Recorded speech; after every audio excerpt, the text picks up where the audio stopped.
আমার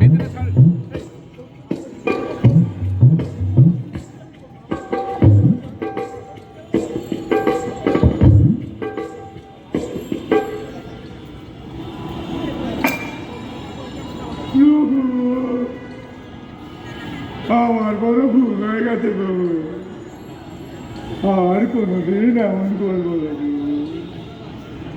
আর কোনোদিন চুরি করবো না, আমাকে ক্ষমা করে দিন প্রভু। বাবা, কৃপা করে যেহেতু আজ এই গৃহে এসে পড়েছ, এই দাস কিছুতেই তোমায় নিরাশ্রয় দিতে দেবে না।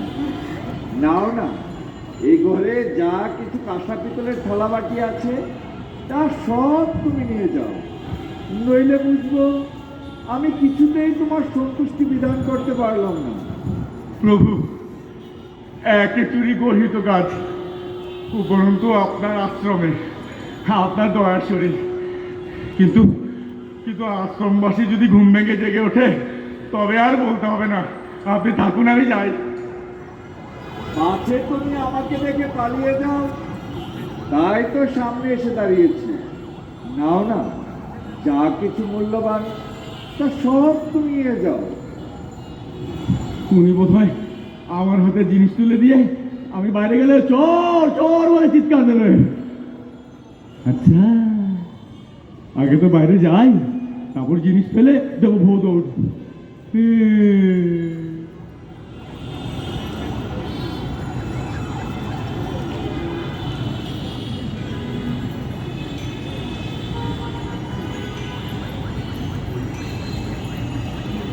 আজ যাচ্ছ যাও, পরে যদি আবার কখনো গৃহের দ্রব্য নিতে ইচ্ছে হয় তাহলে কাল বিলম্ব করো না।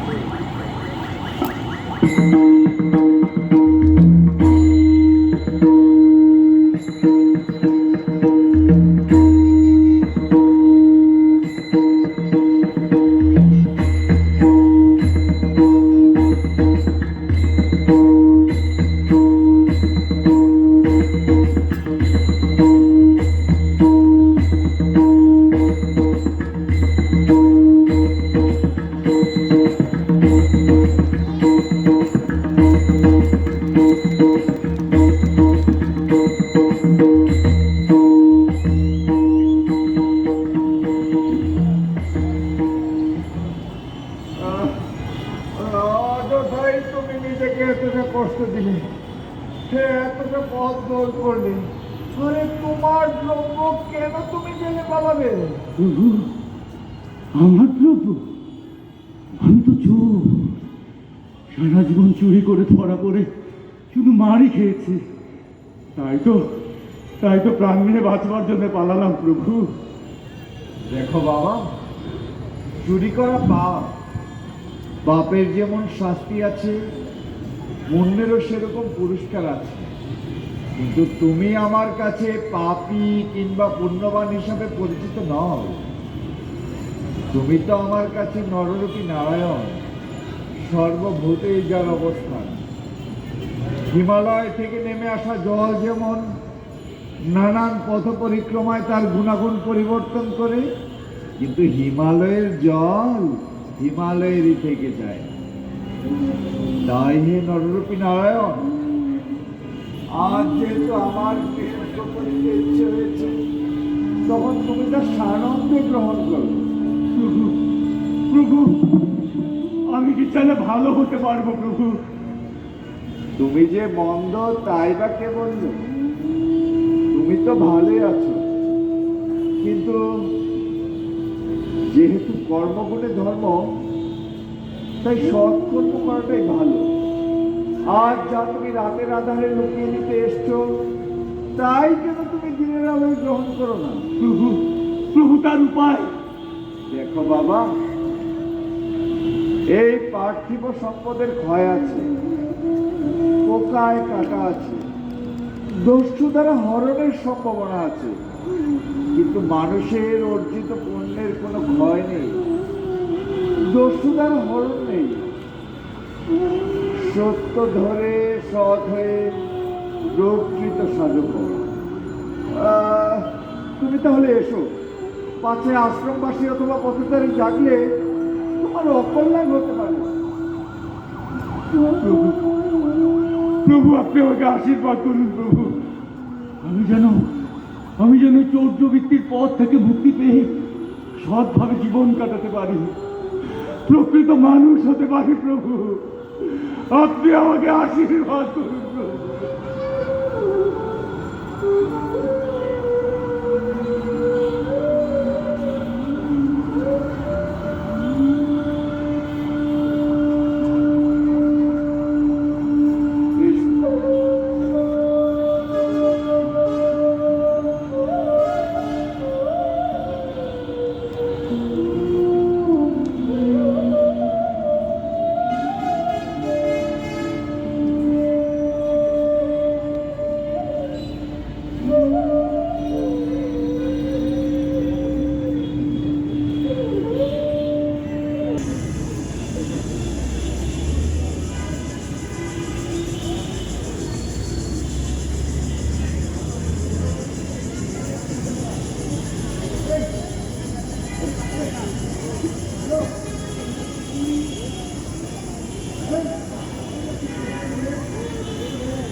এতদিনের চোর আজ উচ্চাসনে, নামো চান্দু নামো, তোমার দেখাবো লাঠি পেটা কারে বলে। আমরা দ্বীপে নবগ্রামের দরজা জানলা খুলেই ঘুমাতাম, আর এখন এই চোরের উপদ্রবে আমাদের ঘুম হারাম। আসো চান্দু, তোমার বদনখানা একটু ছালিয়ে নেই। একটা চোরের বাচ্চা চোর, তোমার চুরি খোঁচাচ্ছি। এই তোর নাম কি, বাড়ি কোথায়? হ্যাঁ, তোর নাম কি? এই তোর তোর বাড়ি কোথায়? তোর সর্দারের নাম কি বল। নাম নাম নাম নাম আগের দিন নগেন কাকার বাড়িতে চুরি করেছিস, আর আজ এই মুখুর্জি বাড়িতে। ধর অনেক মেরে পিঠের চামড়া তুলে ফেলবো। আমি কোনো নগেন কাকারে চিনি না, আমি কোনো বাড়ি চিনি না। এই বাড়ি না চিনলে কি চুরি করা যায়? ওলে বাবালে, ওরে আমার বাবা, আরে বাড়ি না চিনলে বুঝি চুরি করা যায় না? হ্যাঁ? ওরে আমার যুধিষ্ঠির দন, আয় এদিকে আয়। তোরে আমি এই বল, এই বাড়ির মালিকের নাম কি বল। পারে আমি কি করে বলবো এই বাড়ির মালিকের নাম? আমি কি এ বাড়িতে চুরি করতে এসেছি নাকি যে আগে থেকে এ বাড়ির মালিকের নাম মুখস্থ করে রাখবো? আমি তো এসেছি এই প্রতিত পাবন শ্রী রামকে একটু দু চোখে দেখবো বলে। সাধু চোর, সাধু তো দেখাচ্ছ না। এই ধর তো ওকে, ধর তো ওর পাটা একদম ঘুরিয়ে দে, এই ভাঙলে কম পাটা ভাঙ। ডান পায়ে অনেক ব্যথা, ডান পায়ে মারবেন না, ব্যথা পায়ে মারলে খুব লাগবে। ও বাবা, ধর তো ওর ডান পাটা ধর, ভাঙা পাটায় ভেঙে করে দি। মারবেন না আমাকে, মারবেন না। ধর নীলা, মার রে। প্রভু, দেখো এক রামকে দেখতে এসে এই 10 রাবণের খপ্পরে। কি চোর আমাদের রাবণ বললো? এই তুই রাম আর রাবণকে চিনিস? চিনবো না কেন, চিনবো না কেন? আমার বাবার পিতামহের ঠাকুরদাদার বাবার নাম ছিল রত্নাকর। লোকে তাকে ভালোবেসে বলতো চোর রত্নাকর। উনি উনি 100 বছর ওই ডিবিনিতে ছিলেন, সেখান থেকে তো বেরিয়ে এসে লিখলেন এই রাম রাবণের কাহিনী। প্রভু, প্রভু আপনি এসেছেন প্রভু, আসুন প্রভু, আমাকে রক্ষা করুন প্রভু, এই রাবণদের হাত থেকে আমাকে রক্ষা করুন প্রভু। আমি জানতাম আপনি আসবেন প্রভু। আসুন, আসুন প্রভু, আসুন, আসুন প্রভু, আসুন।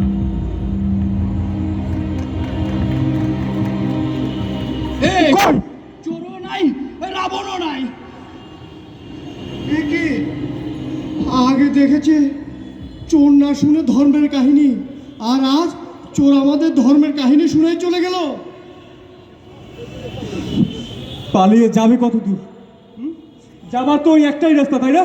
চল দৌড়ে ধরে ফেলি। হ্যাঁ ঠিক বলেছিস, চল আজকে চোরের 10 দিন, গৃহস্থের 1 দিন, চল।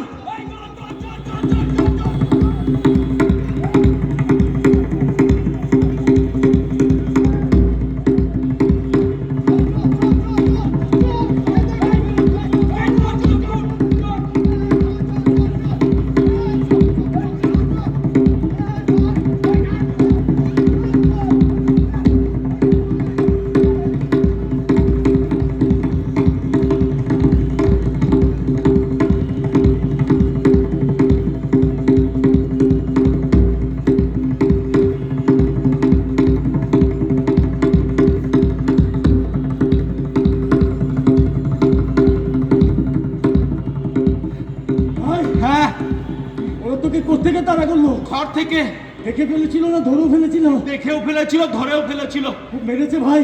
আবার মারেনি, এই পা দুটা ভেঙে ফেলার উপক্রম করেছিল। তো ওরা তোকে কোত্থেকে ধরলো?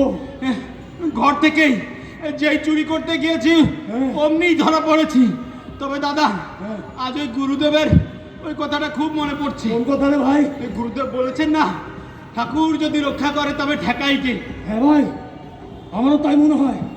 কেন? আজকে আমিও ধরা পড়েছিলাম। বলো কি, তুমি ধরা পড়েছিলে? হ্যাঁ। তুমি তার মধ্যে অনেকগুলো চুরি করেছো। করেছি।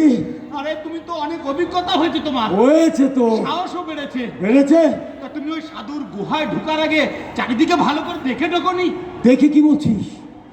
একেবারে শীত কেটে গর্ত করে ঢুকেছি। গিয়ে দেখি বাবাজি গভীর ধ্যান সাধনায় মগ্ন। ব্যাস, আমার আর চিন্তা কি? কাঁসা পিতল যা ছিল সব নিয়ে পুটলি বেঁধে যে মাথা তুলে দাঁড়িয়েছি, অমনি দেখি মাথার কাছে গিরি সিংহরূপী পাও হারি বাবা, সাধু বাবা। আমার যেন মনে হলো আমি 108 খাদের নিচে পড়ে গেছি। বলো কি, তোমাকে খুব মারলো মুঝি? মারলে তো বেঁচে যেতাম ভাই। ভাবতাম চুরি করেছি, পাপ করেছি, শাস্তি পেয়েছি, সভ্য। কিন্তু উনি যা করলেন, কি করলেন? এই জীবনে আগে কখনো হয়নি রে। পুনরায় এই চৌর্য বস্তু ফিরিয়ে দিলেন। ফিরিয়ে দিলেন? আর কিছু বললেন না? বললেন বললেন পাঠ্য সকল বস্তুর ক্ষয় আছে, দস্যু দ্বারা হরণ আছে, পোকায় কাটার সম্ভাবনা আছে, কিন্তু মানুষের অর্জিত পুণ্যে ভালো কাজে কোনো ক্ষয় নেই। বললেন সত্য ধরে সৎ হয়ে প্রকৃত সাধু হতে, ভালো মানুষ হতে, এই চুরি ছেড়ে দিতে। বল ভাই, আমরা তো এই জীবনে এই চোররা শুধু ঘৃণাই পেয়েছি, আজ যে ভালোবাসা পেলাম ভাই, আর নয় চৌর্যবৃত্তি। এ পথে তো শুধু ঘৃণাই পাওয়া যায়, হীন হয়ে বাঁচতে হয়। চল ভাই চল, আমরা ভালো হয়ে যাই। পড়ে থাক এই চৌর্য